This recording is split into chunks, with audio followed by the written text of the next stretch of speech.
name is Tom Mockford from Catapult Sports, and today I'm going to do a brief presentation on Catapult's PlayerLoad algorithm and how it can be used as a marker of fatigue in basketball. Some of this information I'll discuss today comes actually from my own experiences working in professional basketball within the NBA, in Europe, and also at international level. So let's get started. So what are the aims of this presentation? The aim of this presentation is to define what is Catapult PlayerLoad first of all. Why is it important to monitor player load in basketball, and how can it be used for best effect? So understanding what player load thresholds are, identifying and limiting fatigue, correlating this with successful performance outcomes, but essentially it's about how we can be clever with the numbers and use it to our advantage. So what is player load, and more importantly, what is Catapult's player load? There are many ways of quantifying athlete workloads these days, whether it be distance, high-speed running, heart rate exertion, metabolic power indexes, etc. But ultimately what is important is finding the metric which is most meaningful to your sport. And in this case, it's basketball.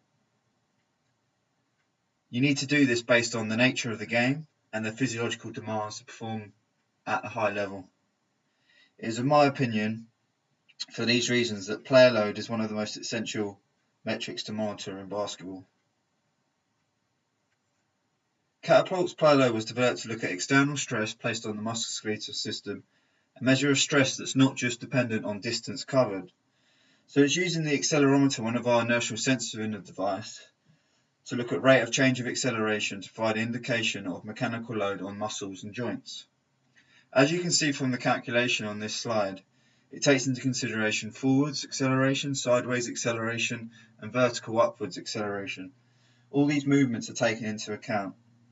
Obviously, by using an accelerometer at high resolution, you're getting highly sensitive and accurate information.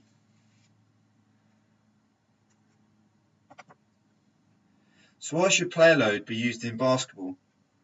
Firstly, before the release of Catapult's new indoor Clear Sky LPS technology, there was actually no way of monitoring distances and velocities indoor. So inertial sensors, we had to use inertial sensors to monitor, and they were required to assess these workloads. However, the main reason for me as to why player load is so important to basketball is because of the nature of the game and how it's played. So basketball is a really chaotic game. There's so many changes in movement pattern, change of direction, jumping, impacts. And these movement pattern changes will happen within every 2 seconds. So the body is constantly having to adapt to changes in body orientation and things like that, and constantly having to overcome inertia during deceleration phases of play. So each possession will last approximately between 12 and 20 seconds usually. That's on average. And research has shown that there'll be at least 6 accelerations per possession. So that's a lot of activity within such a short time frame. For these reasons, as just described, obviously basketball places a very high stress on the musculoskeletal system, hence why we need to monitor this player load. Agility, deceleration, acceleration, particularly one's first step, has been shown in research to be a key determinant of success in basketball, differentiating high-level players from average players, obviously alongside technical ability. So to me, monitoring this workload is as equally as important as measuring things like distances and velocities. There are also lots of activities in basketball that have a high physical exertion, but are not actually distance related. For example, centers fighting for position in a low block against one in each other, vertical jumping for a rebound, for a block. Things like this aren't distance related. So this is why Catapult's player load is so important. For me, actually, distance and player load should work together to quantify stress in basketball. And the unique thing about Catapult's new open field software is that you can generate your own metrics within the software, giving you flexibility to create your own basketball-specific loading parameters.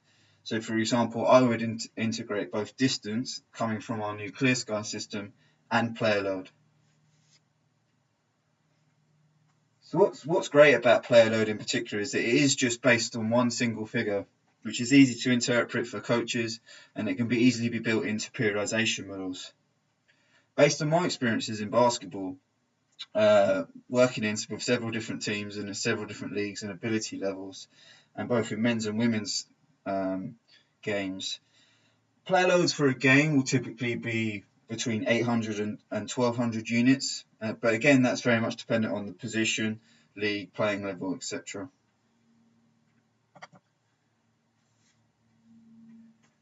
One of the key things to remember when talking about player load is that the figure is very specific to the individual.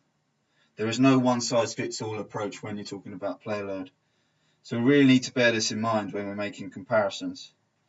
As the picture shows, you can't compare Yao Ming to Kobe Bryant in terms of their movement profiling. To make sense of player load, you really need to look longitudinally and build profiles, baselines, and norms for each one of your athletes. Once you have this fingerprint, only then can you start looking into trends and then start drawing relationships of fatigue. So group your players into low, moderate, and high loaders. So then you can start asking questions like, was the player load for this athlete higher or lower than normal for this session or for this type of drill? If it was lower, what could the reason be for this? Could it be fatigue, for example?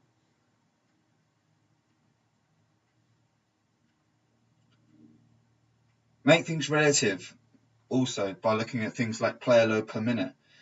So was his player load per minute score lower than usual? Was this below normal for the time spent operating in high load bands also? Could this be fatigue?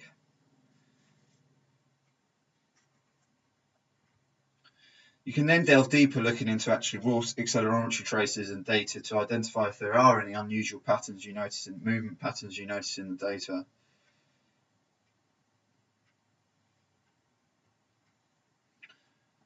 One of the main areas I believe to focus on when using player load is to look at accumulative totals over time. So tracking the volume of accumulated player load over time, over a week, over a month, or even an entire season to find out what I call the optimum zone of conditioning. This will help to avoid overloading through identifying what is an individual's player load limit or threshold, which could lead to fatigue or put them at risk of injury and ultimately have a consequence in reducing their performance abilities. It's about identifying optimum player load that correlates with success and avoids tiredness and injury. It's your typical bell curve where optimum performance lies in the middle, avoiding too much stress, which could cause fatigue, but also making sure players do enough to make sure they're stimulated and ready for the competition. Everyone's bell curve will be different, so it's about finding each individual's optimal loading zone. Try to correlate this with any injuries that a player may find, that a player may experience during the season. Did a player accumulate too much player load within a short space of time, which put them at subsequent risk of injury?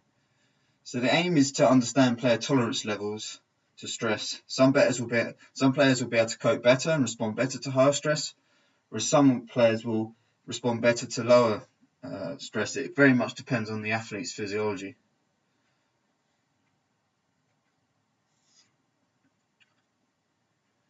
As mentioned earlier, try to correlate also player load numbers with performance outcomes too. Things as simple as starting off with winning or losing. Basketball stats such as field goal percentage, but also physical data. For example, in the NBA, I know you can get sports view information to provide you with physical stats, so looking at tempo and pace of play. The key thing for me is just doing as much exploration as possible about how you can get the most out of this metric. So here's some examples of what I did in professional basketball at different levels of play. How I used the player load metric to our advantage. So in this particular example, for this particular team I worked with, through exploratory analysis, I found that our best team shooting performance was when we actually hit player load totals on average of 325 units a day before a game and 475 2 days before a game. Now, I'm not saying that this led to the best shooting performance every time in a game. However, there was certainly a relationship, and this was collated over 3 years' worth of data. This can also be done on an individual level also. So take a look at this chart. This is the same kind of work which I just described previously, looking at shooting percentage, but also an individual's player load taken from a selection of games the day before a game. The chart shows that his best shooting percentage was when he actually hit a player load of approximately 310 the day before a game. You can identify using our real-time system when a player has reached their optimum target for the day and put actions into place.